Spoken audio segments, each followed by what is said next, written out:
Circuit shoot ചെയ്യുമ്പോൾ ഞങ്ങൾ ആദ്യം ഇത് തുടങ്ങിയത് ഷാർജ എന്നാണ്. അത് കഴിഞ്ഞ് ഞങ്ങൾ ഫുജറയിൽ പോയി. ഫുജറ ഭയങ്കര രസമുള്ള ഒരു സ്ഥലമാണ്, ഒത്തിരി നല്ല ആളുകളുള്ള സ്ഥലമാണ്. അപ്പൊ നമ്മള് ഒരുപാട് മലയാളികൾ നമ്മൾ അവിടെ ഷൂട്ട് ചെയ്യുന്ന സമയത്ത് നമ്മൾ നാട്ടിൽ കാണുന്നതിനേക്കാൾ കൂടുതൽ ഷൂട്ടിംഗ് കാണാൻ വരുന്ന ആളുകളെ നമുക്ക് എക്സ്പീരിയൻസ് ചെയ്യാൻ പറ്റി.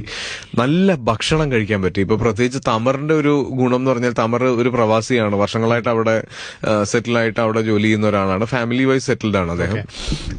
അഗെയിൻ ഇതിന്റെ DOP അയാസ് അവിടെ ജനിച്ചു വളർന്ന് അവിടെ സെറ്റിലായ ഒരാളാണ്. അപ്പൊ ഇവർക്ക് എല്ലാവർക്കും നാട് മിസ്സാവാത്തതിന്റെ അല്ലെ നാട് മിസ് ചെയ്യാതെ നാടിന്റെ ലൈഫ് സ്റ്റൈൽ മിസ് ചെയ്യാത്തതിന്റെ കാരണം എന്താണെന്ന് എനിക്ക് ഈ സിനിമയിലാണ് മനസ്സിലായത്. കാര്യം ഒരു പാരലൽ കേരളം ഇവരവിടെ സെറ്റ് ചെയ്തിട്ടുണ്ട്.